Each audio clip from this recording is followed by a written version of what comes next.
Vamos voltar a falar sobre o conclave que escolherá o novo Papa a partir de hoje, né? Todo esse processo, depois todo o período de luto da Igreja.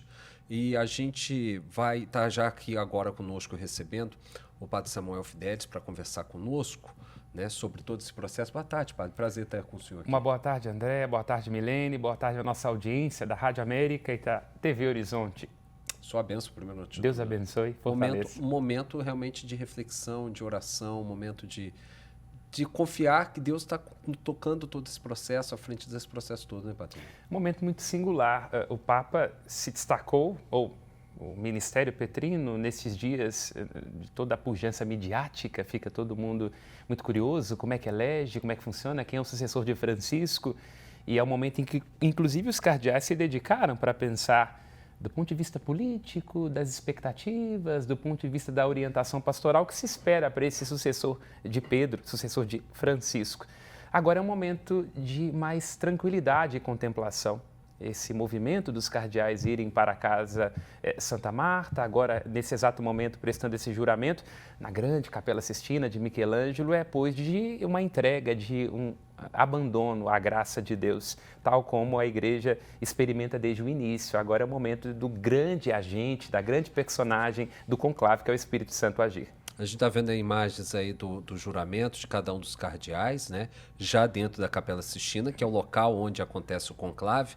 E a partir desse momento, né, Padre Samuel, quando esse juramento acabar, é que o conclave começa, né? Aí é fechada a Capela Sistina, eles ficam isolados totalmente do mundo, né? Não tem comunicação nem entre eles, né? Nem entre eles. Só no momento Nesse da votação. Nesse exato momento, é claro. Né?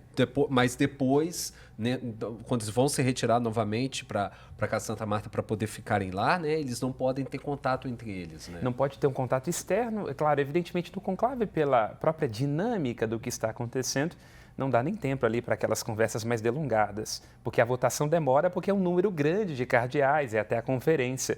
Mas é um movimento muito pragmático, cada um escreve na célula e depois irá entregá-la, olhando para o quadro, para a fresco do juízo final da Capela Sistina. Mas é claro que na Santa Marta, entre eles, pode haver diálogos e considerações nesses dias, até para alguns ajustes que são necessários. É isso que eu ia falar. É muito difícil a gente fazer qualquer tipo de previsão, de prognóstico, dizer, é muito difícil acontecer de se escolher um Papa nessa primeira votação. Essa primeira votação, normalmente, os vaticanistas dizem que é mais para sentir o clima, né? Com certeza. É mesmo para estudar o adversário, né? É o momento, eu não diria necessariamente o adversário. O adversário que eu digo jogando um jargão bem popular, né, Padre? Nesse momento, diríamos que é nessa votação que se percebe um pouco quais são as tendências e qual é a percepção que tem de para onde mais ou menos vai a inclinação dos cardeais. É até mesmo um momento, claro, dizendo aqui do ponto de vista pragmático, onde quem não tem muita certeza vai votar em alguém que ele sabe que não vai ser eleito Papa, porque aí você vai ter vários votos de várias pessoas sendo votadas apenas por um cardeal, e você já começa a perceber ali que esse aqui tem 30%, esse aqui tem 30%, então mais ou menos ali você começa a ajustar. Então esse primeiro dia é muito possível, muito provável que nós não tenhamos uma eleição, porque é o momento ali de perceber as tendências. Padre Samuel, Milene, só pedir a atenção da gente, vamos chamar o Léo Apolinário para essa conversa, porque o Léo está acompanhando desde cedo, com todas as informações, os detalhes. Léo, você tem uma pergunta aí também, né, Léo? Sim, eu tenho uma pergunta, muito do que o padre disse, né? Padre, que foi fundamental as congregações que aconteceram, né? Então, a partir dali, muitos foram falando, já deu para os cardeais ver ali a linha de um, de outro, eles discutiram os passos da igreja, né? A partir de agora. E aí nós falamos mais cedo sobre alguns trechos da homilia do cardeal decano hoje de manhã. Eu tenho dois aqui.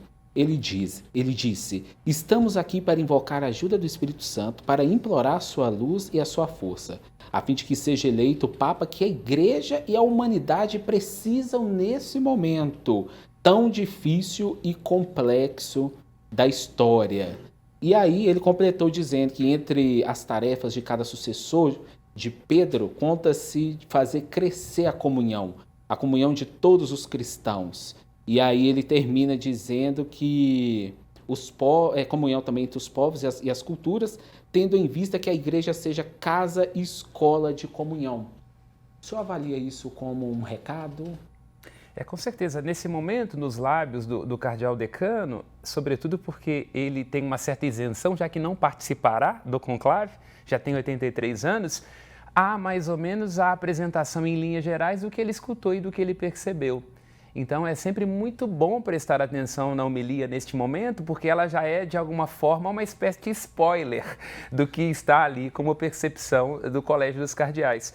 E é bom isso que o Léo acaba de destacar, porque foram os pontos da homilia do Ré que mais me chamaram a atenção, porque ele vai o tempo todo articulando a homilia dele, igreja e mundo, a perspectiva espiritual e a perspectiva temporal, o que é o desenvolvimento tecnológico e a necessidade do encontro com Deus.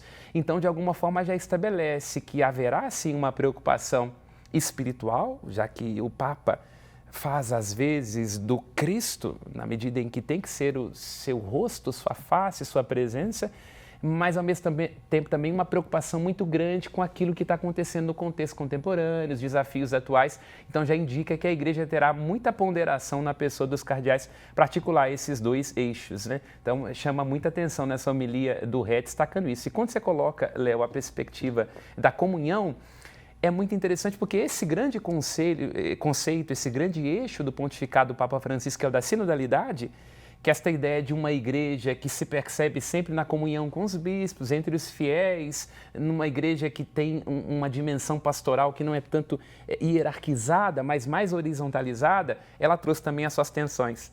Porque na medida em que você começa a escutar mais gente, na medida em que você dá mais voz, na medida em que você horizontaliza o processo, há o risco de perder a dimensão da verticalidade. Porque junto com a perspectiva da sinodalidade, é preciso também a comunhão com os bispos. Então, o que o Ré está querendo dizer? É que permanece esse influxo de comunidade do Papa Francisco, esta ideia da escuta da diversidade, mas que possivelmente o que se espera do sucessor é que ele trabalhe também um pouco essa dimensão. Qual é o papel dos bispos? Como que nós estruturamos aquilo que está sendo debatido em perspectiva sinodal?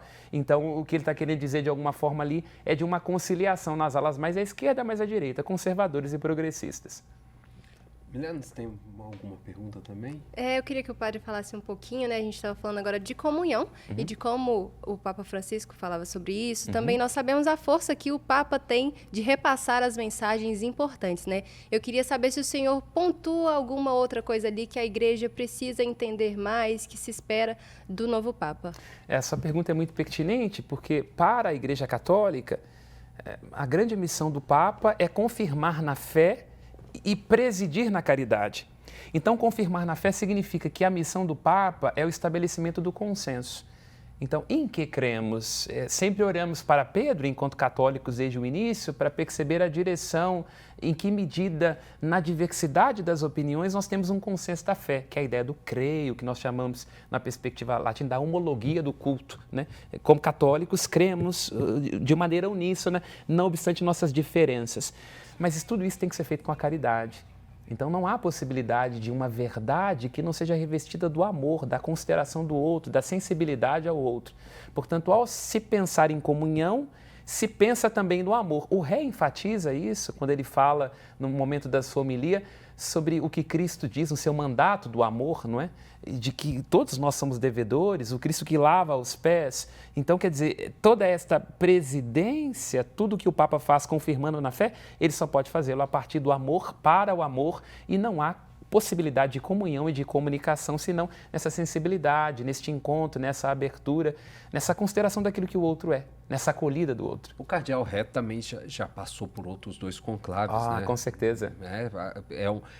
Passou pelo conclave de Bento XVI, inclusive era apontado como ali um possível Papa, porque sempre teve uma condição, né, de um destaque dentro da Cúria, e também no Papa Francisco. E ele agora, não tendo mais o peso da votação em si, eu acho que ele fez realmente essa leitura a igreja, o caminho tem que ser esse. E essa história de conciliar também pode a gente tentar pensar, vai ser a hora de chegarmos a ter um novo Papa justamente para poder aparar essas arestas, esses setores mais progressistas e mais tradicionais? Eu penso que essa será a tendência, e a própria homilia dele reflete muito bem isso, quando nós pegamos os trechos, nessa articulação, a perspectiva humana e a perspectiva espiritual, a igreja e os desafios da sociedade contemporânea. E quando ele fala, é muito interessante, que o próximo Papa deve apelar à consciência, ao despertar da consciência, isso é uma coisa muito interessante, né? E quando ele traz essa ideia de que ele deve respeitar as consciências. Então, olha para você ver que coisa interessante. Apelar à consciência é, queremos alguém como Francisco, cujo evangelho nos desconforta, que nos problematiza na nossa fidelidade, mas também no nosso encontro ao amor e à caridade. Mas que também respeite consciência, porque o que passa pela cabeça de um conservador para que ele diga que a igreja deve ter um pouco mais de cuidado com a doutrina? E o que passa na cabeça também de um progressista quando ele diz, olha, se a gente não se atualizar, a gente vai ficar, vai se perder, a gente perde a capacidade de se comunicar. E aí o Parolin pode estar surgindo aí como um favorito, porque era justamente esse homem, conservador, quando o Francisco chegou, mas acabou cooptado pelas ideias de Francisco, se tornando um grande defensor, mas sem abrir ali, né? Tenho a necessidade de uma igreja mais próxima, mas também tem meu pé em toda a tradição católica também. Eu penso que sim, é um nome muito forte, há essa tradição de que o secretário italiano de Estado também. tem essa herança, esse legado é italiano, mas eu imagino que a gente possa ter algumas surpresas. Eu acho que tenderá a ser um europeu, mas não sei, acho que talvez não seja Parolin. Por quê? Porque Parolin é um diplomata. Então, imagino que ele tenha a habilidade pragmática da coisa. Eu acho que talvez a conciliação seja uma dimensão de alguém que talvez tenha tido ao longo da vida um pouco mais de experiência. Vou contar uma fofoca aqui na TV e na rádio, com a briga dos padres. Então, quer dizer, resolver com diplomatas e com cônsules talvez seja mais tranquilo do que nos meandros internos da igreja. Talvez esse seja um ponto a pesar contra o Parolin, porque ele é um diplomata, mas não é alguém que teve que ali resolver aquelas questões ali dos padres, aí uma briga ou outra ali no conselho pastoral. Então, talvez seja um diplomata, mas com um senso mais vivo de pastoralidade e, inclusive, com mais experiência nesse campo. Pode ser que seja o caso. A gente está nessa expectativa, mas não é só a gente aqui que está nessa expectativa, não. A gente hoje, Belo Horizonte, uma capital que tem muito o cristianismo católico muito aflorado, e nós vamos chamar agora a nossa repórter Elaine Grace, que ela está no centro de BH, Igreja de São José ao fundo, talvez uma das igrejas mais bonitas da nossa capital. E Hernani hoje conversou com fiéis que estão circulando por aí, e a expectativa que está na gente está em todo mundo, né, Hernani? Boa tarde. Boa tarde, André, Milene, a todos que nos acompanham no Rede Notícia. É isso mesmo, André. O clima é de apreensão e de expectativa, todos se perguntando, católicos do mundo inteiro, querendo saber quem vai ser o sucessor do Papa Francisco. Conversei com alguns fiéis que, inclusive, estão agora acompanhando a novena aqui na Igreja São José. Vamos ouvir juntos o que eles disseram. Não tem nenhum, mas gostaria que fosse um Papa negro. E peço ao Espírito Santo que ilumine, se for da vontade do céu. Eu espero que ele resgate a igreja. Eu acho que a igreja está precisando de um Papa assim que seja mais pastor, mais evangelizador. O mundo está perdido. As pesquisas estão apontando o cardeal Parolin, italiano, como principal liderança. Eu só rezo para que quem seja eleito, de qualquer forma, seja conduzido pelo Espírito Santo. Eu espero que Deus ponha um bom Papa, como foi o Padre Francisco. Que seja da vontade do Deus vivo, que Ele sabe todas as coisas. Nossa Senhora Imaculada Conceição, Maria Santíssima, que protege todos, mas que escolha um bom Papa para a nossa vida, que seja um bom igual o Padre Francisco. Boa tarde também, Padre Samuel. Nós ouvimos aí, não é? A preocupação com o futuro da igreja é grande, mas é grande também a esperança de que o novo líder traga as respostas aos desafios da humanidade e também da atualidade. Volto com vocês aí no estúdio. O Padre Samuel, obrigado, Erlane, pela entrada e pela informação. É um mundo, como a fiel ali, a irmã falou, né? É um mundo que a gente tem essa sensação de que para onde foi caminhar essa humanidade, Deus do céu? Que a gente vê tanta coisa louca acontecendo. Você vê hoje a igreja parada, na sé vacante, escolhendo o novo Papa. Índia soltando bomba no Paquistão, Paquistão soltando bomba na Índia, a Ucrânia ataca o aeroporto de Moscou, Moscou ataca Kiev. Essa necessidade do mundo parar de se olhar só para si, parar e começar a olhar para o outro, né? Talvez seja uma grande sinalização que a igreja tem que dar nesse momento, né? Com certeza, e é muito pertinente a consideração das pessoas, agradecendo quem participa sempre conosco, que as duas falas, porque vocês trazem dois elementos que estão presentes na homilia do Ré.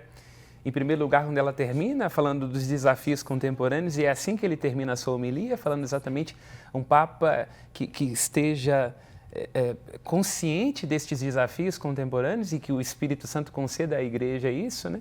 E essa dimensão de fato de que seja um Papa capaz de trazer esta paz, não é? A paz no sentido de uma conciliação a partir das diferentes opiniões e dos desafios contemporâneos do mundo, que é um mundo que experimenta as suas guerras e por aí vai, né?